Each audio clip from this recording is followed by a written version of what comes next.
Now can you hear my lovely voice? That should work. Hopefully. Now I feel like an absolute idiot because I've been streaming for 15 minutes and nobody's been able to hear a single word, but it's in the recording. Hey. Oh, that's wonderful. Well, for the people who are watching live that did not hear anything that I said for the last 15 minutes, sorry. As I was saying before I was informed about my terrible issue, basically, Xbox is bringing new cloud gaming features to the masses. As stated on November 20th, just what, 3 days ago? Yeah, 3 days ago.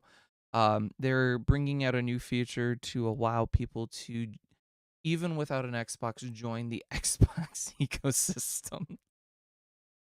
Basically allowing people to purchase their own games that are outside of the Game Pass Ultimate subscription tier and stream those games uh, for a low monthly fee. Basically, Xbox is doing this to broaden their horizons with the games that they are offering to people and on the devices that they're offering, allowing people who maybe don't own an Xbox to buy an Xbox game and stream it on their smartphone, their laptop, or even their smart TV. The service is launching with 50 games in 28 countries. You can see the list that I'll be scrolling with on screen now.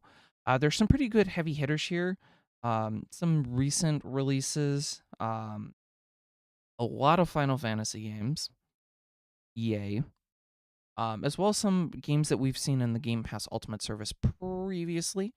Um, I'm really excited that Life is Strange Double Exposure is available on here. Um, you got big hitters like Phasmophobia that just launched, 7 Days to Die, Star Wars Outlaws, so on and so forth. I'm actually going to really quickly position, and I will bring up the Xbox Play Anywhere website so that I can demonstrate.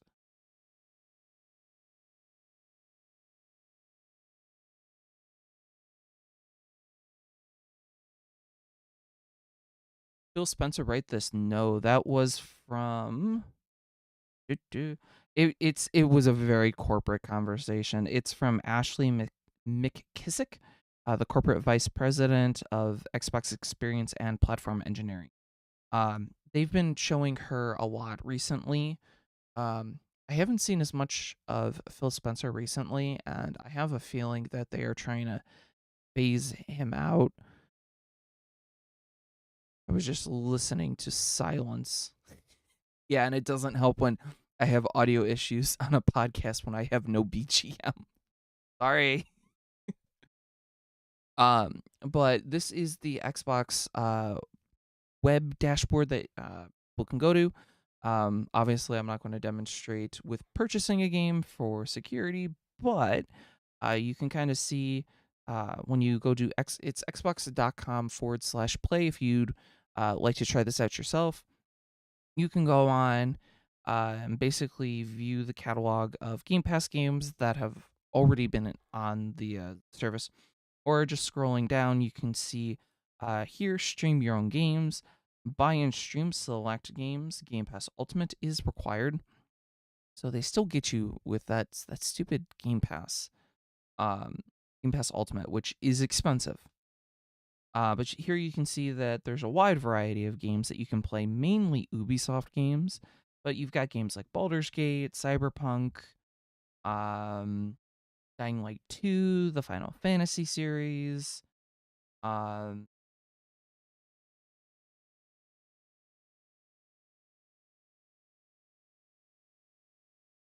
Hogwarts Legacy, Life is Strange, Guardians of the Galaxy. a lot of games that we've had previous experience with uh, on other cloud gaming. I'm excited here for Phasmophobia myself. Not that I do cloud gaming a whole lot anymore, but it's kind of cool. We got games like Rust, um, Stray, which is by far one of my favorite games ever. I highly recommend Stray. It's not expensive. I think it's like 20 or $30, and it's a solid, would say 10-hour like story focused game. And like the ending really gets you. So you got a bunch of cool games here. Um from how it's kind of been explained to us, this is going to be like sort of like GeForce Now, where every couple of weeks you get a handful of new games, and you kind of just have to deal with the fact that unfortunately you can't just stream all your games like you might want to.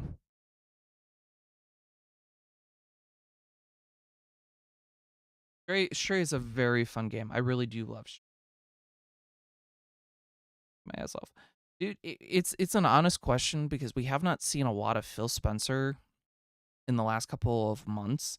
Like obviously he had a presence a couple days ago, and a lot of people on Twitter were making comments that like he looked sick. Um so I feel like the Xbox brand as a whole is kind of moving away from physical consoles, which saddens me because I love Xboxes. I know I sound Xbox. I grew up on an Xbox 360. I played an original Xbox at a friend's house once yonder ago. I feel old when I say it like that, but I feel like the Xbox brand is kind of just tired of losing money because they've been losing money now for 25 years, ever since the original Xbox came out, and I feel like they're finally wanting to make some money, and they're just at a point where it's like, okay, this will make us money. Let's just do this. Unfortunately, it's not where I want gaming to go, but I don't know. For the people that it's aimed at, it's kind of cool. You know, if you're in a situation where you can't spend the $500 or even the $300 to get a Series S, you can spend $20 a month, get some pretty impressive looking games for affordable price, I guess, maybe. So, and there's talk that there's going to be a cloud only version of Xbox Game Pass where I just let you stream the game. So, it is what it is. Unironically, though, they're not the only ones that have big cloud gaming announcements. Unironically, like the same day that Xbox made this announcement, we got big announcement from Sony. Um, no fancy transitions today because I forgot to add them in. Sorry. For those who might have forgotten about Sony's, I don't know if we want to call this portable gaming system or what we call the PlayStation Portal now, but they've got a pretty cool update that just came out. I've messed around with it a little bit, not super like in depth, but I've been playing a couple games with it. Sony's cloud streaming makes the PlayStation Portal far more useful from an Engadget. Um, for those who have forgotten about the PlayStation Portal, it was a device that they launched last year in November. I vaguely remember talking about it in May, I believe, because I was on vacation in Hawaii. Um, it's basically the. It was launched as like, hey, this is a handheld gaming device, but it was more of an accessory. And as much as I criticized this, I did try it. I actually do own a PlayStation Portal. I spent probably about $170. I bought it from Target. Unironically, I had a $20 Target gift card for my birthday, and I get a discount at Target for having their red card. So I was like, oh, you know what? I'll try it. And I think I tried it for like an hour, and I said, okay, this is a hot piece of garbage. and I never played it again until like a month ago when they were like, "Oh no, you can put it on like public Wi-Fi or whatever." And then I was like, "Okay, I'll try this again, I think." But basically, what they've enabled is actually pretty cool. I think it's the PlayStation Portal 4.0 software. It might be 3.2. Um, they in the recent PlayStation Portal update software, they've not only fixed an audio issue that was really annoying, where like the lowest volume was still extremely loud. Um, they finally enabled this to work without a PlayStation 5. Basically, for people who are on the PlayStation Plus Premium subscription service, which is like $160 a year, I think it's like 18 or $19 a month. You guys will get access to a new feature allowing you to stream select PlayStation 5 titles that they have on the service uh, for whatever that you're paying the monthly or the yearly fee. The company, a quote from the Engadget, the company has started testing cloud streaming on the PlayStation Portal for PlayStation Plus Premium members, giving them instant access to more than 120 PlayStation 5 titles. And for once, I started to hate this thing a bit less. Shows just how much people hate it. You can see here they're testing it. You see here that it's a separate little menu that you go into. Um, it's nice. They don't have all of the features available right now, so like you can't do like voice chat, you can't like start parties or anything, but you get access to some decent games. Right now, it's not working with any PlayStation 3 or PlayStation 4 titles, which is frustrating.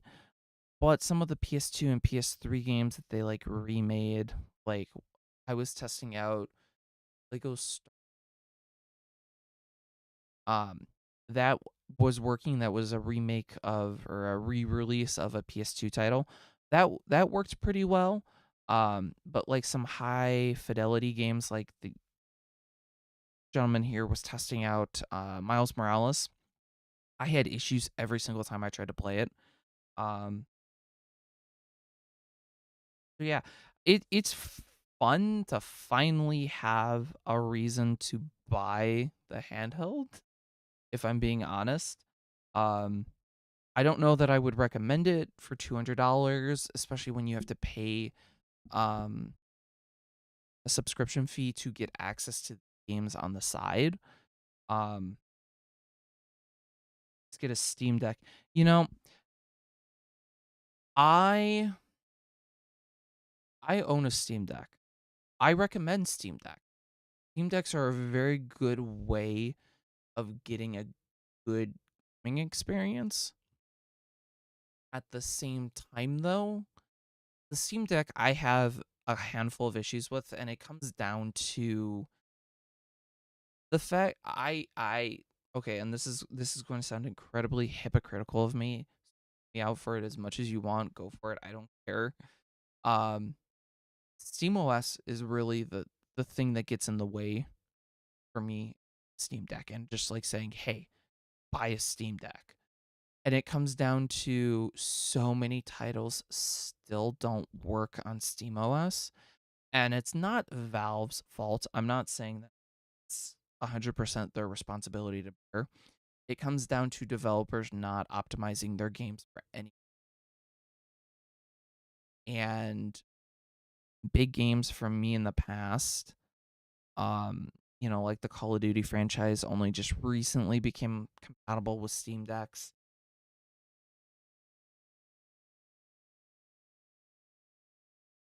I don't think Valorant works on Steam Decks because of the anti-cheat that they use. um so I mean, I think that if you're wanting a portable gaming experience and you are a Steam user already, I think you will have a very good experience on Steam or on a Steam Deck.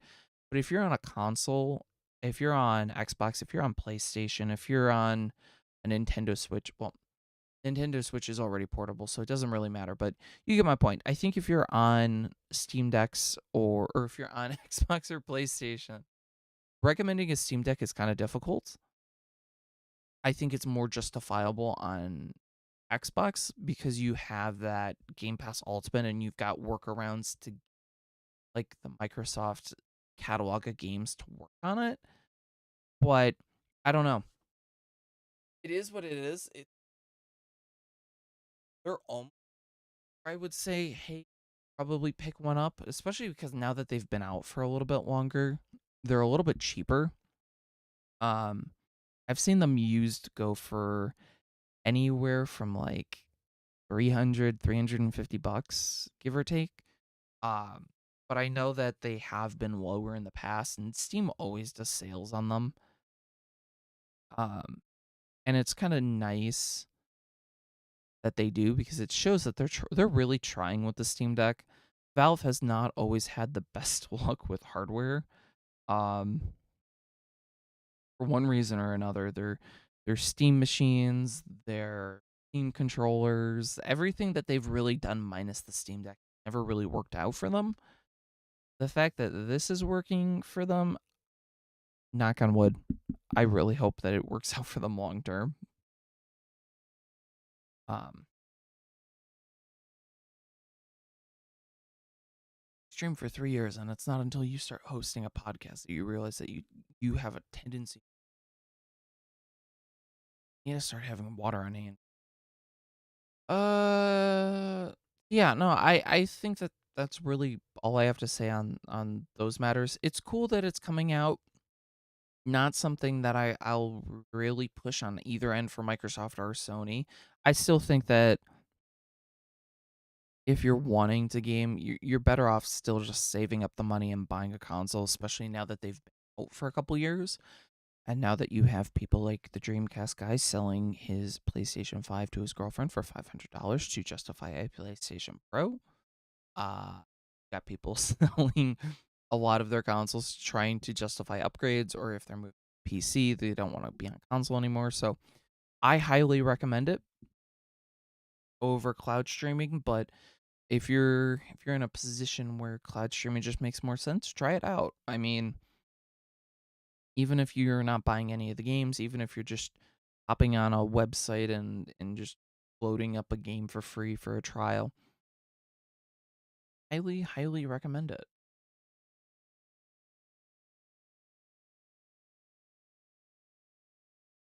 Ugh. Real quick before we get into the next topic, just another quick shout out. Today's live stream is sponsored by Honkai Star Rail. If you guys would like to try it out, you can scan the little QR code down below, or if you're over on Twitch, you can do the command exclamation SR to get the little code thingy to go and check it out. They're doing some really cool promotions right now where you can get some free polls, as well as some other things. I will be playing Honkai Star Rails more starting this week. I think I even stream it a little bit on some um, fancy fancy. So yeah, with that out of the way, let's get it into fucking up. Uh, Not really super relevant for a lot of my European viewers, but for those who don't know, Google was sued by the Department of Justice, who I will refer to as the DOJ because it sounds cooler. Uh, the DOJ is making a push right now on Google because of um, claims that have been put forward on illegal monopolies for search. For those who don't realize, Google and the Google search domain account for 85-90% of the entire search. Um, and that's basically just what website are you using to search on. But they also make up almost 80% of default browsers with Google Chrome. Something like 80% of people use Chrome. And then, like, the other 20% make up Firefox, Safari, Edge, and like every other browser. And that's not even including browsers that are Chromium based. Um, but the DOJ basically has a problem with this. They're citing that it is an illegal monopoly. Quote here from Reuters. Reuters.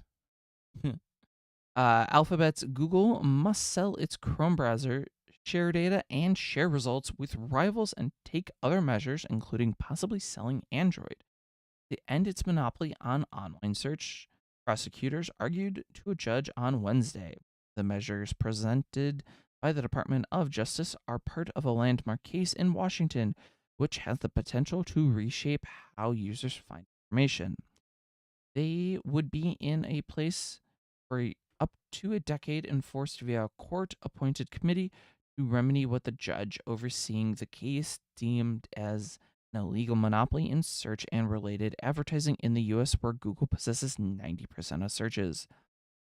Google's unlawful behavior has deprived rivals not only of critical distribution channels, but also distribution partners who could otherwise enable entry into these markets by competitors in a new and innovative ways, the DOJ and state antitrust enforcer said in a court filing on Wednesday. God, I I get tongue tied so easily.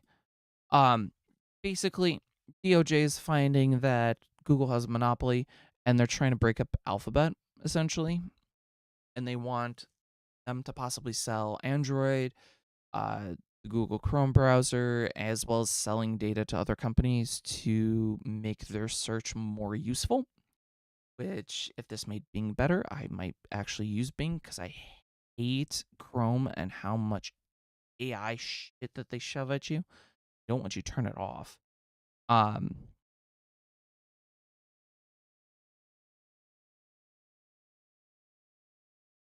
Drama. I know, right? Drama, drama. Um, but this was kind of something I more threw in because originally Charlie was supposed to be joining me, and I thought he would have a really good standpoint on this, but unfortunately he was not able to join us for today. He's something had come up and he had to cancel last minute, but um this is one of those instances where it's going to be interesting to see what happens moving forward, only from the standpoint that Google's got such an issue with what's going on and they're still trying to fight it. And I don't know if they're going to be able to win. And right now, I was reading in another article and they were talking about it on the news this morning that right now they have to sell to someone that the judge approves, which, if true, the prosecutors are saying would be valued at $20 billion. I don't know who would be willing to buy Chrome for $20 billion. Like, especially with all the other regulations that are going in place against the company. I mean, it's a heavy chunk of money to put out for a web browser. So, I don't know.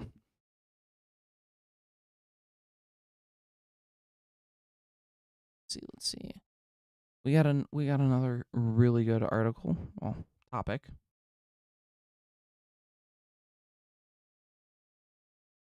In regards to a new live action movie that I'm extremely excited for. And that is How to Train Your Dragon. Dude, one of my favorite DreamWorks movies, How to Train Your Dragon, is getting a live action movie. Um, Obviously, I can't play the trailer, so I highly recommend you go and check it out. Maybe while you're listening to me yammer for a couple minutes about it.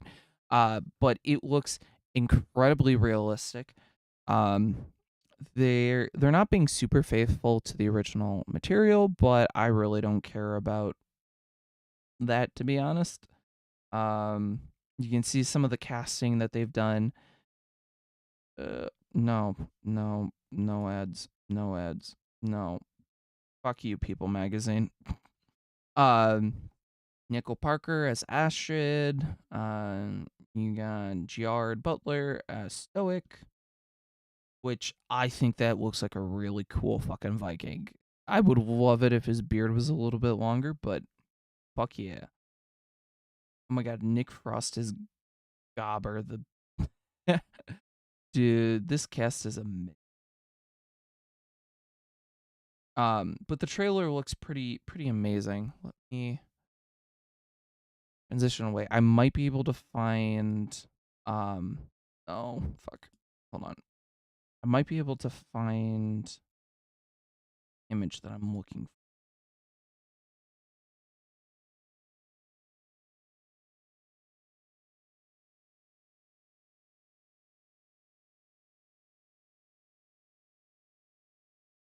Here we go. Oh my god. I love it when everyone is like, "Oh, please disable your ad blocker to help support us." I'm like, "Fuck no!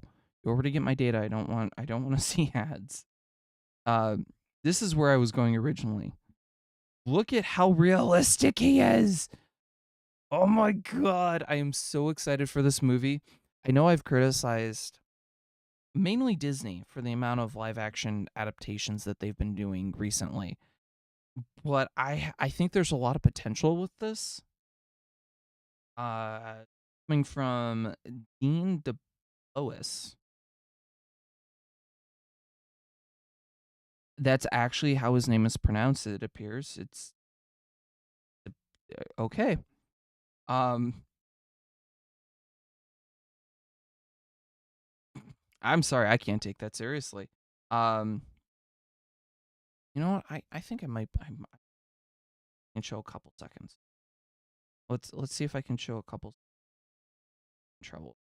You can kind of see a little bit of it. Please don't take down my stream. DreamWorks, please be nice. Please. We'll jump around. I think they're doing a lot better on this than Disney with animals and live action. Uh yeah, no, I kind of just wanted to say, oh, this was cool. And see the little title card. I have high hopes for this. It's coming out, I believe, next year. June 13th, like a week before my birthday. It's coming out about a week before my birthday, so June 13th next year we'll be able to check it out. I might actually go and do a review on that and just compare like how they are between the live action and the animated movie. If they damage my boy, I will be very upset. I want this movie to be good. I you touch childhood classics that meant a lot to my childhood. Fuck around and find out. That's all I gotta say. Uh oh, you love How to Train Your Dragon too? I didn't know that, dude.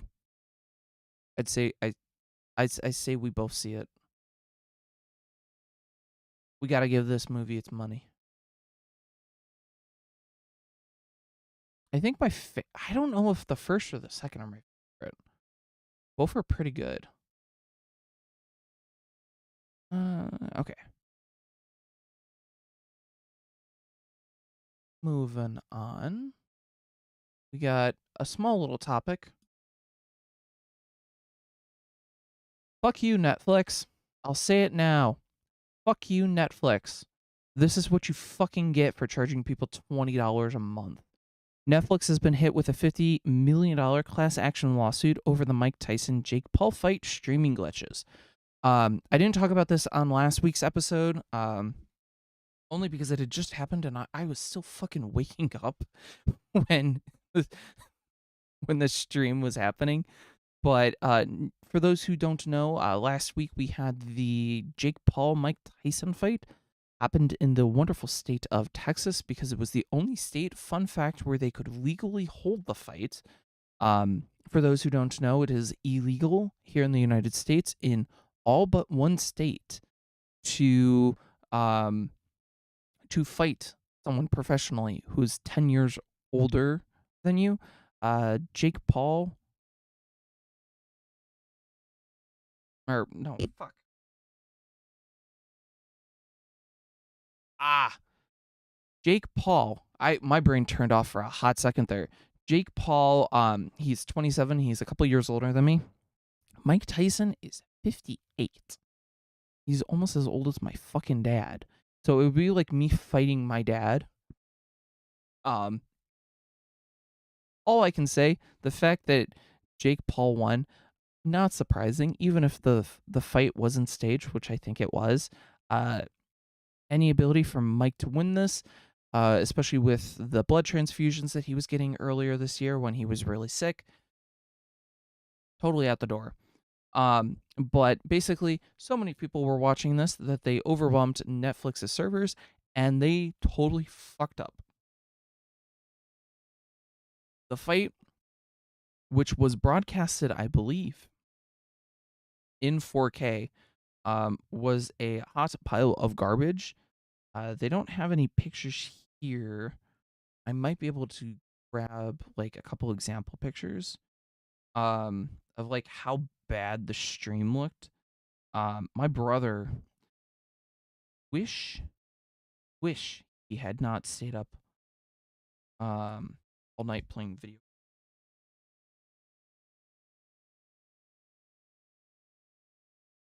He actually did watch the fight. And he could attest to um just like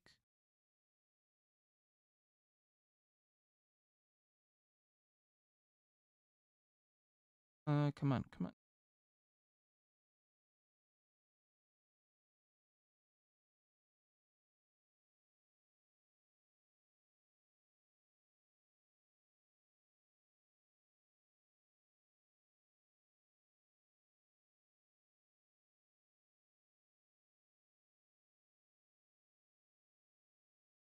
And of course I can't find any good examples of unfortunately. Basically their service couldn't keep up with the amount of people that were hitting it, and you looked like you were watching a fight. From what I remember, you looked like you were watching a fight on like an old tube TV from like 30 years ago. It was horrible. Vaguely remember someone joking the only time it got better was when fucking Mike Tyson's ass was out. Hmm.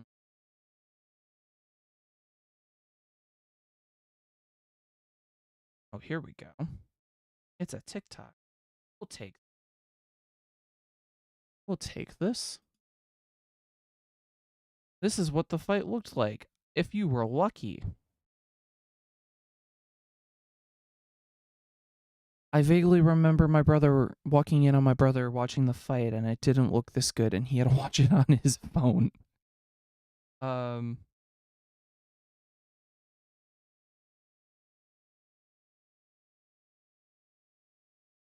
but yeah, no, it was absolutely horrible. Won't say that I haven't any sympathy for Netflix because they should have anticipated this. I don't normally talk about sports, but it's extremely concerning that this is happening. Only because, and I know this only because fucking family loves sports. Netflix has signed a deal to stream WWE games this year, for a couple matches, and they are also doing.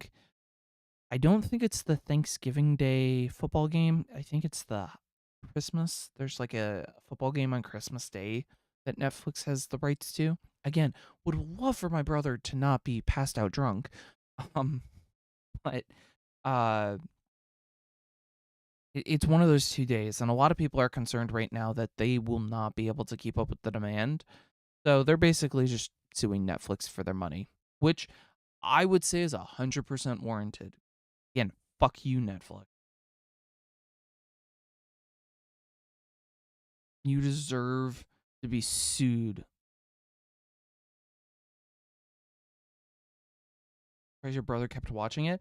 My brother, my oldest younger brother, who still is here, at our place, um,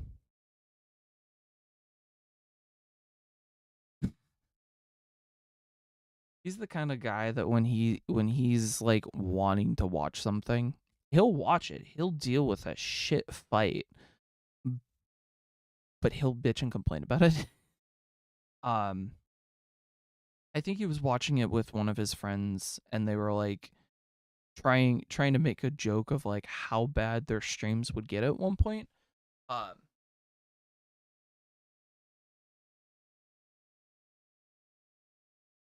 love to have him on the show just to talk about how bad this fight was because I didn't watch it. The the fight was supposed to start at like I think it was supposed to start at like 10. It didn't start just after 11 or something, but that was only like the pre shit that they were doing. I don't think the fight started until closer to 11:30. So they were just riddled with issues, and it was like I'm fucking tired. I was supposed to be up early the next day for the podcast, and I was like, I don't have any need to stay up for this because I can ultimately just Google who won the fight the next morning and just talk about it then. And we didn't even talk about it surprisingly on the podcast. So we had a lot of other shit to talk about. Um which brings us to our final topic for today. And this is one that I have a really big bone to pick. I got a lot to talk about here.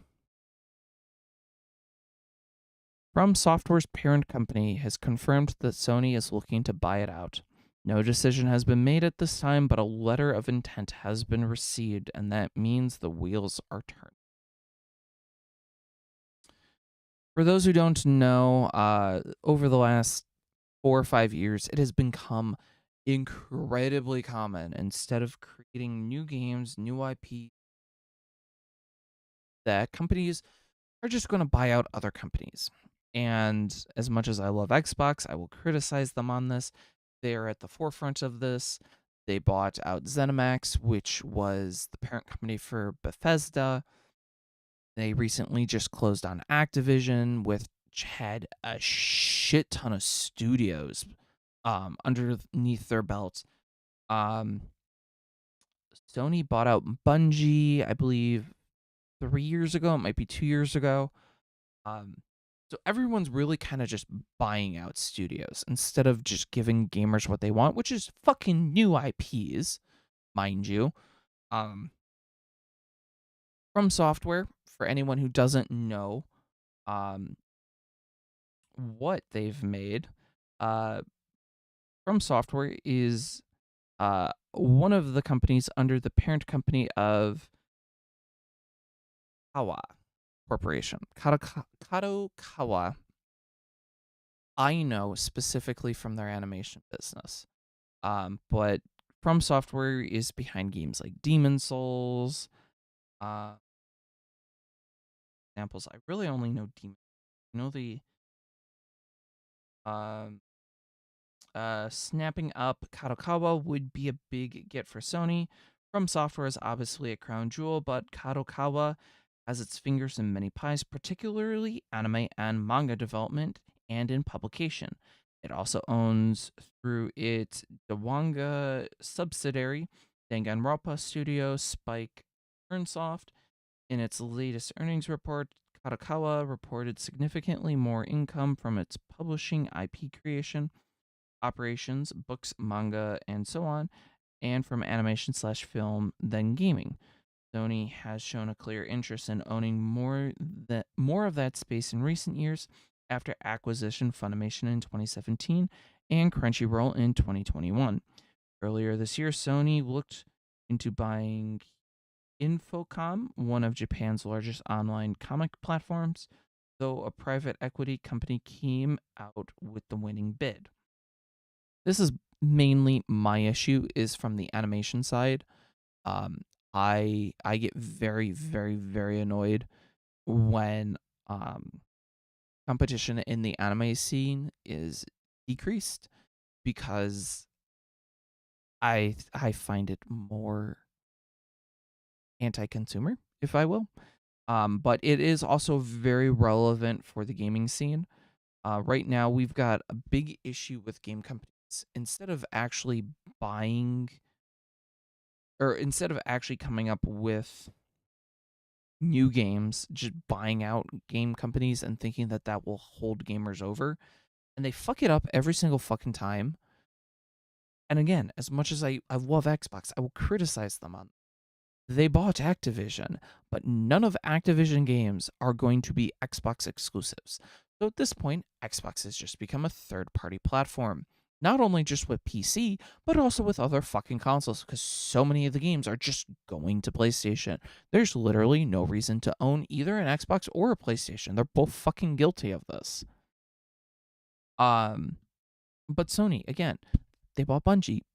Nothing that Bungie is making is only on PlayStation. If you are trying to convince me to go and buy an Xbox or buy a PlayStation, you need to have an exclusive fucking game that I care about in order to get me to spend those $500. And not once has that been done this year up until Spider-Man 2 on PlayStation 5, and that just went to it's going to PC next year. Every single game that I have bought for my consoles that I have been excited for, that has been an exclusive for the platform, everything that has not been on Switch has gone to fucking PC. And at this point, it's just like, okay, if physical games are going to die out, if I'm not going to be able to go to the store and buy a copy of Halo 6, I'm not going to buy a fucking console. I'm just going to go out and buy a PC, or I'll buy the components and have someone build it for me. Because God forbid, it is so annoying when you go out and you spend all this money and they're like, okay, you bought a PlayStation 5 at launch. Okay, big dick energy. Let's go and get you to spend $700 again on another fucking console.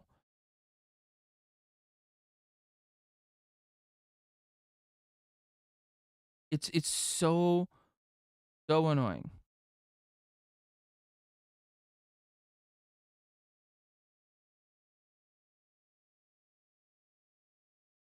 In 2021, Sony bought up the Demon Souls remake developer Blueprint Games in addition to other firms like House Marquee, Valkyrie Entertainment, Nixus Software, and Firesprite. Then made a big splash by purchasing Halo and Destiny creator Bungie for 3.6 billion in 2023. In the same year, Sony acquired Haven Studio and Savage Game Studios, the latter of which have was renamed to Neon Koi before it was ultimately shut down alongside Firewalk Studios in 2024. And that's the other thing. You go and you buy all of these companies and then you just start closing them. It's like, if you don't understand why companies do this. So apparently, and this, I'm now reading this from a Game Rant article. Apparently, Sony isn't done with mergers and acquisitions just yet. According to a recent report from Reuters, Sony Group Corp is actively in talks to purchase Kadokawa Corporation, the multimedia conglomerate that owns From Software as well as many other companies. Kadokawa isn't that well known in the West, but in Japan, it is one of the leading forces in the entertainment industry. It not only produces video games, but anime and manga as well. Sony does acquire Kadokawa Corporation, as this report suggests, then it may have major repercussions on the gaming landscape depending on how this develops. It would also affect the anime industry. That's the thing. It would affect, because now suddenly not only do you have two of the largest anime streaming platforms being what was Funimation, now Crunchyroll, but also Crunchyroll, you would have such little competition in the market, because who else? High Dive. Hold on, High Dive. I wanna know this. What does High Dive actually carry? Do they carry anything from the Kata? I know some of what Kadokawa streams.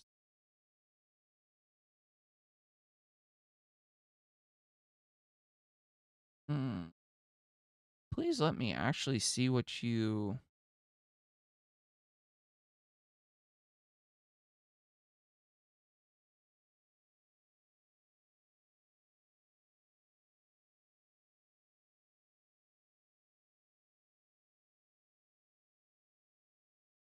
It will not let me. Are you kidding me? Ass. I now know why nobody watched.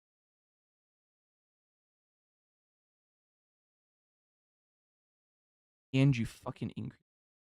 Motherfuckers.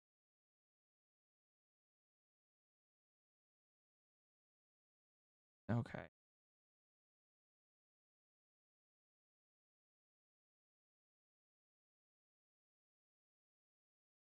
I'm scrolling through. Yeah. I'm scrolling through right now trying to figure out if they carry anything from Kadokawa. Big ones would be Shield Hero. I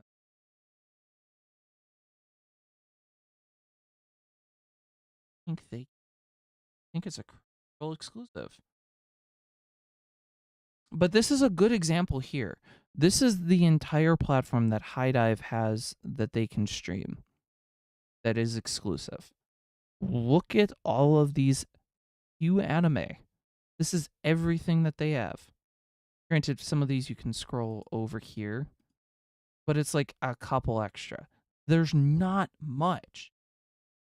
And if I don't know about you guys, but for $5.99, I would much rather pay $5.99 to watch my anime than pay Crunchyroll's what, $12.99? And this is everything, including the simulcasts that are available on other platforms that HIDIVE was getting access. It's next to nothing. And if you take Delph, good to know that that's on HIDIVE. If you take away the ability for competition, you hurt the industry. And the anime industry is already hurt. The gaming industry is going in that direction as well. Probably to the point I would say that both are prime for a market crash, but I don't want to that. But when you go in and you a company like you don't see on the anime side, you don't see Sony saying, "Yeah, let's put some of these anime on High Dive." No, they're only going to Crunchyroll. Okay. So now High Dive isn't getting any. And High Dive doesn't have many companies that they can pull from to say, hey, can you give us an exclusive anime to get people on our site? Part of the reason why they're priced so much lower. And on the gaming side, you've got, I'll be honest, how many of you can name a company that is not Sega, Capcom? Like, those are the only two that I can think of that are not either owned by Microsoft, Sony, or Nintendo, or in talks to be bought by Sony, Microsoft, or Nintendo.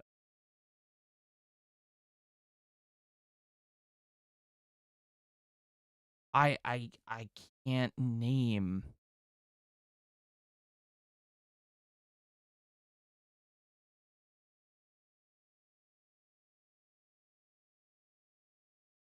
Well, the fact that not own gaming companies not owned immediately comes up with Microsoft is severely concerning.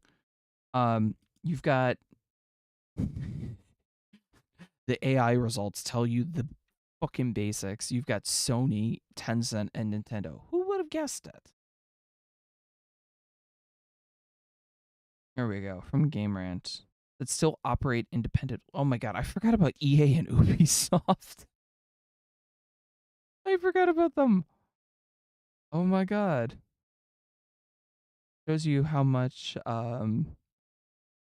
quality content that they put out. So you've got Embracer Group. This is from Game Rant for my audio only listeners.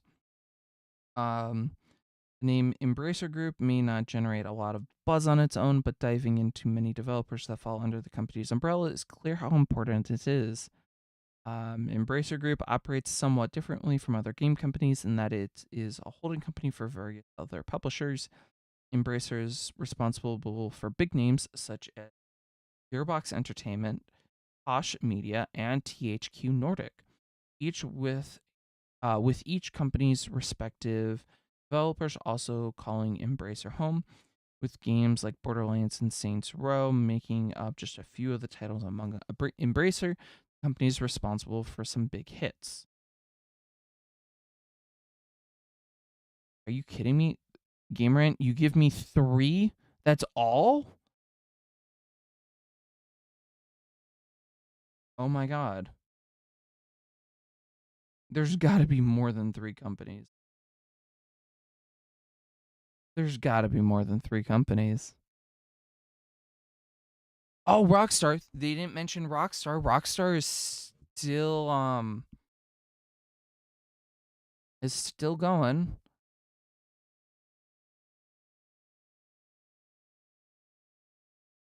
We've got EA, we've got Ubisoft, which we've heard rumors that Ubisoft might be bought out by Tencent soon. We've got Capcom, Sega,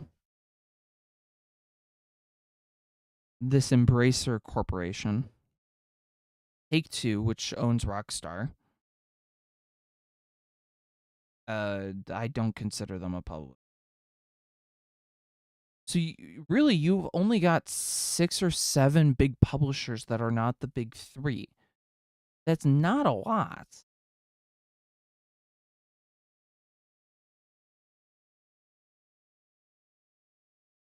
And see, this is why I don't consider Epic Games.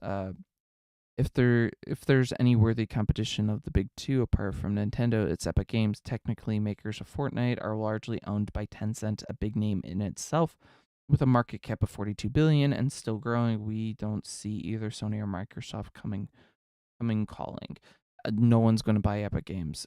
I think the world as it would know would end if somebody tried to buy Epic Games. Yeah, no, and like I said, Ubisoft Tencent is talking about buying Ubisoft because they're so financially unstable right now. Um,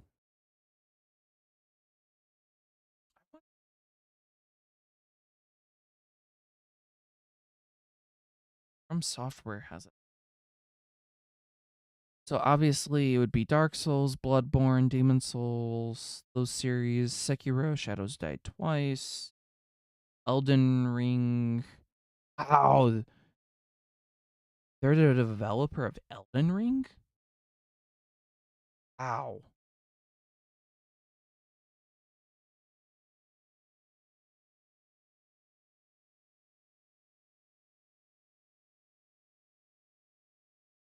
Armored Core.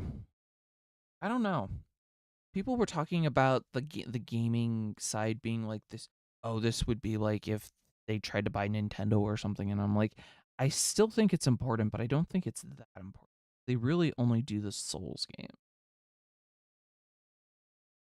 Um, but they're consistent. That's the thing.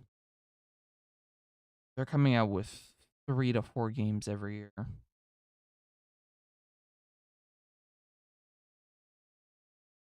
And they slow down in the 2010s. Oh, they put out a Monster Hunter Diary. Oh my god, they slow down, and then in like 2016 they're like, "Yep, let's only do 1 game a year. Just do 1 damn game a year."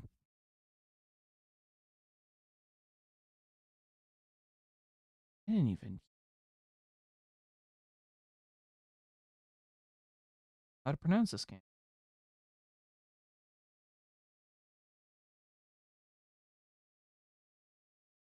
Whoa, whoa, whoa, whoa, whoa! Xbox One had Sekiro Shadows Die Twice.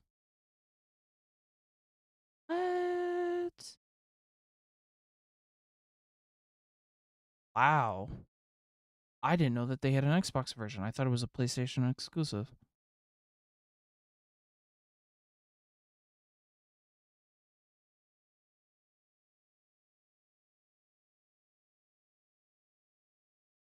That's insane. I mean, they would be buying a huge back catalog, but I mean, some of these go back to like the original PlayStation, and Sony's already made it clear that they don't care about anything that's not PS. Unfortunately, which sucks because I love the PS. I think the PS2 is probably either the most underrated retro console or the possibly the most overrated. I don't know.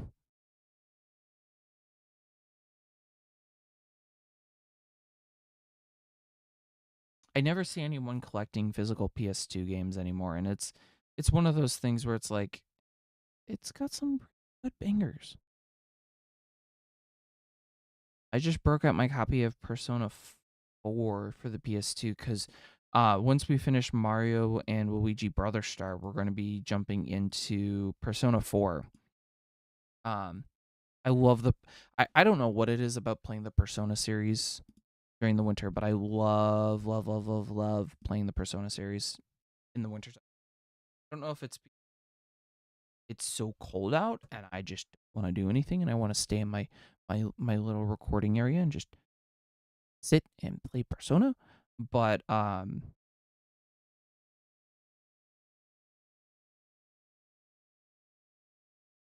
yeah. Um I don't know.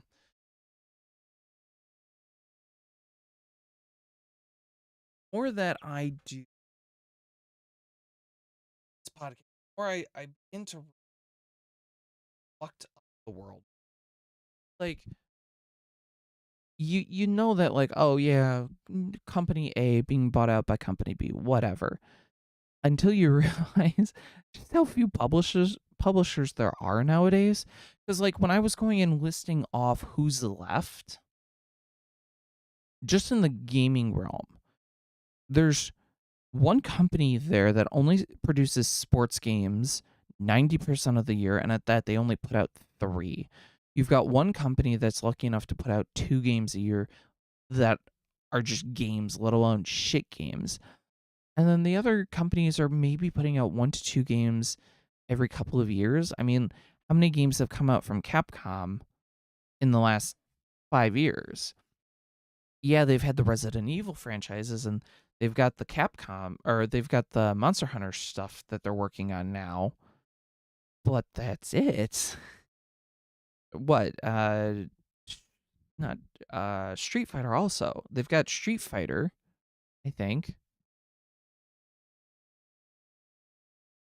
I don't know if there's another Street Fighter game coming out. I think there is.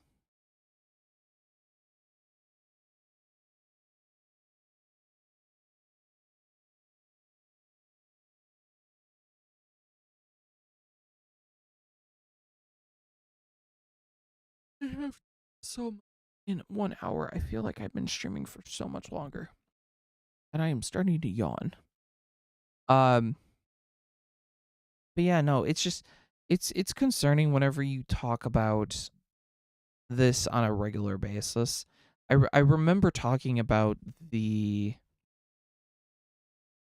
Activision buyout, and I was really excited for it because I wanted more games to go to Game Pass. I wanted the games that Activision were clearly just being assholes about not bringing to other platforms to make it to other platforms.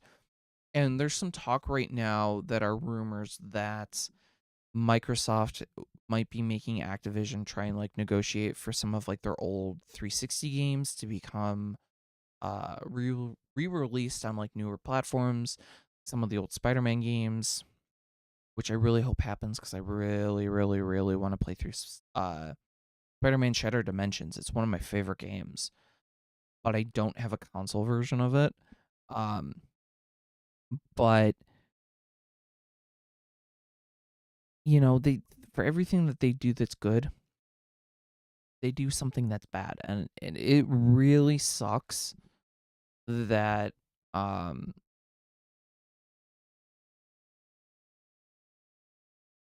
excuse me, it really sucks that we're getting to this point where you really just don't have a choice anymore. Um, yeah, I think that's really where I'm good for today. Unless anyone else has any thoughts that they would like to put in before I end stream for today. Um, really do apologize for everyone who are the um what do I want to call you guys? The people that also watch the live streams that aren't just listening to the podcast. I had intentions of doing a live stream yesterday and it quickly fell apart. I have to go back to work. Um we had a holiday meal that I was supposed to get clocked out of. I never got clocked out. I've got um my unpaid time balance fucked up now. My HR team can't do anything. Let alone all of the additional issues that I have right now with that company. I'm getting very close to just wanting to put in my 2 weeks, but I have a job uh that I can quickly supplement for. So I do apologize. For those who didn't see my YouTube post or my Discord post, we'll be moving away from guaranteed streams at certain days at certain times, minus the podcast. Quick reminder for everyone who's listening or watching. Console Confessions is a once weekly podcast every Saturday morning at 9 a.m. CDT, or in my case, 9:45. Because that seems to be the most common start time when I've had everything ready and prepped to go. Um, in terms of games for the next couple of weeks, I'll be letting you guys know roughly a day, maybe a day and a half in advance when I have a better idea of when I'll be able to stream. I'm aiming to have a stream this week on Wednesday because I took the day off, but I'm not making any promises. So um, I will make sure to keep you guys up to date on what's going on with that. I think on for the third time. Oh, baby Jesus. Okay. With that out of the way, I think we will.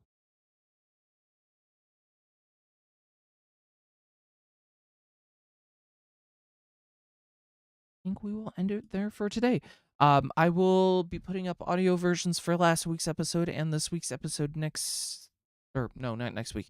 Tomorrow, we had some issues trying to get the original audio log up last week, and I think I've got it fixed. So, for anyone who's wanting an audio only, you'll start seeing that tomorrow, every Sunday. Yeah, hopefully everything's working by then. Thank you guys for tuning in for today's podcast.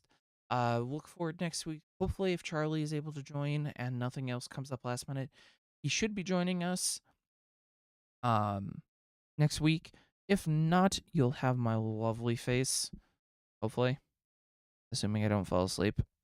Might be true because Thursday is Thanksgiving. So, as always, thank you guys for joining, and I hope to see you guys next time I'm live. Bye. Ow. Bye, guys. There we go.